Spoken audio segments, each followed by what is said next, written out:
ಆದ್ರೆ ಒಂದು ಇಷ್ಟು ವರ್ಷ ನಮ್ ಜೊತೆಯಲ್ಲಿ ಇದ್ದವಲ್ವಾ, ಪ್ರಾಮಾಣಿಕ ಕೆಲಸ ಮಾಡ್ಕೊಂಡಿದ್ದ, ಅಡಿಗೆ ಮಾಡ್ಕೊಂಡು ಏನೋ ಮಾಡ್ಕೊಂಡಿದ್ದ. ಅದಿಷ್ಟು ಬೇಗ ಹೋದಲ್ಲ, ಅವನ ಆತ್ಮಕ್ಕೊಂದು ಶಾಂತಿ ಸಿಗ್ಬೇಕಂತಾದ್ರೆ ಇಲ್ಲ ಒಂದು ಆಗಿ ಒಂದು ಶ್ರದ್ಧಾಂಜಲಿ ಕಾರ್ಯಕ್ರಮ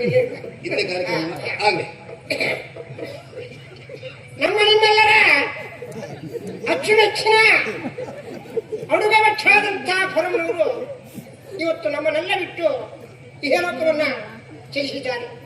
ಅವರಿಗೆ ಆರೋಗ್ಯ, ಭಾಗ್ಯ, ಸುಖ, ಶಾಂತಿ, ನೆಮ್ಮದಿಯನ್ನೇ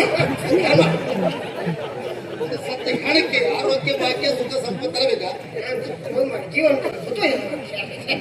ಅವರಿಗೆ ಅವರ ಆತ್ಮಕ್ಕೆ ಶಾಂತಿ ಸಿಗದಂತ ಭಗವಂತನಲ್ಲಿ ಬೇಡುತ್ತಾ, ಅವರು ಯಾರೇ ಆಟಕ್ಕೆ ಹೋಗೋರಾಗ್ಲಿ ಬರೋರಾಗ್ಲಿ ಯಾರಿಗೂ ರಾತ್ರಿಗೆ ಒಂದು ಭೂತ ಪಿಶಾಚಿ ಆಗಿ ಕಾಣದ ಒಳ್ಳೆ ರೀತಿಯಿಂದ ಹೋಗ್ಲಿ ಅಂತ ಭಗವಂತನಲ್ಲಿ ಪ್ರಾರ್ಥಿಸ್ತಾ ಗೋವಿಂದಾರಿ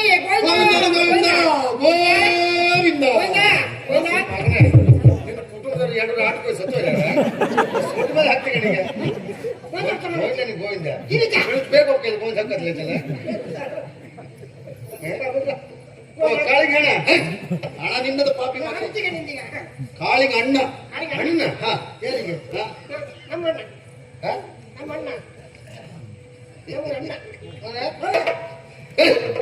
ಎಲ್ಲೊಂದು